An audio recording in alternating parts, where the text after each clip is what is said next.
When I was a young teenager, before I was saved, I was a habitual liar. Like I lied about everything big and small. I was really good at it.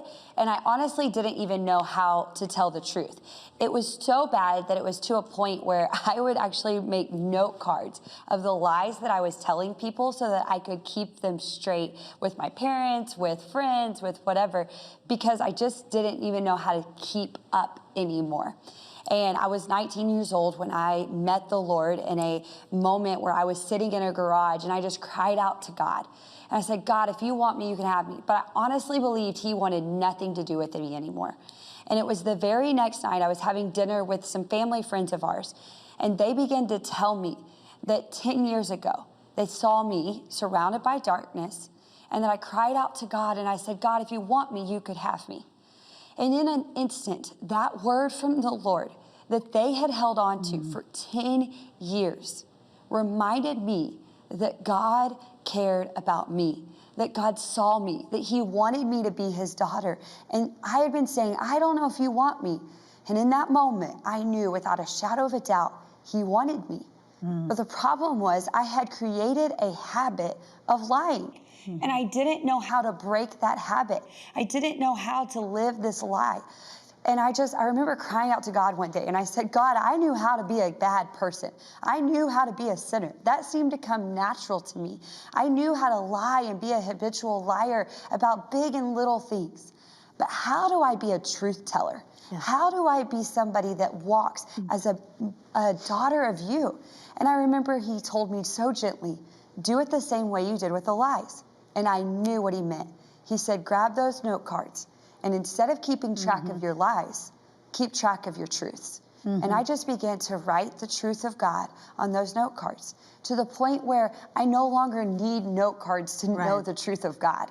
But as a young Christian, I did. And that was okay with me.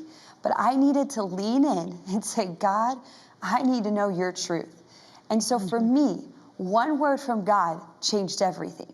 But every day, meditating on his word of God made me somebody that can stand strong against the enemy. I read a book called Anonymous that kind of changed my perspective on some of this. And she talked about God's life and how we only saw about 30% of his life.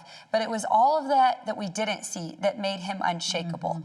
And when I think about this, and I think about an anchor, or you think about an iceberg, you only see a small percentage, but the part that you don't see is what makes it uncrushable. It makes it immovable. And when you think about an anchor, you know, my family, we go boating a lot. And oftentimes we'll anchor in the middle of the lake for whatever reason to grab lunch or something. And if we don't take the time that it takes for that anchor to go all the way down and catch, then we have done us no good. And oftentimes, I think this is what we do with the truth of God. We think, well, a verse a day will keep the doctor away. No, like it's not how it works. We've got to take the time to let the anchor go all the way down and catch in our heart so that when the winds and the waves come, we are caught on God. And I think that's what my life has been, taking the time and taking the moments to do that Selah, to pull away from society, to pull away from social media, to pull away from friends and maybe even family, to pull away from the things that could distract me, from allowing my anchor to go all the way down and catch, from allowing that time where everyone, the unseen part of me is being developed so that the seen part of me and all of me is immovable by the enemy. It's that holding up that shield of faith. And I think that comes in time spent in the Word of God. It's not a quick devotional. It's not a quick one verse a day thing. It's a taking the time to develop that friendship, to develop that relationship with the Lord, and to allow your anchor to drop. We are in some deep waters right now, so we're going to have to sit longer for the anchor to go to the very bottom so that we are immovable when the enemy comes against us. Hi everybody, I hope you enjoyed this video. Subscribe today and you'll never miss a new upload. Thanks for being a part of our Better Together community.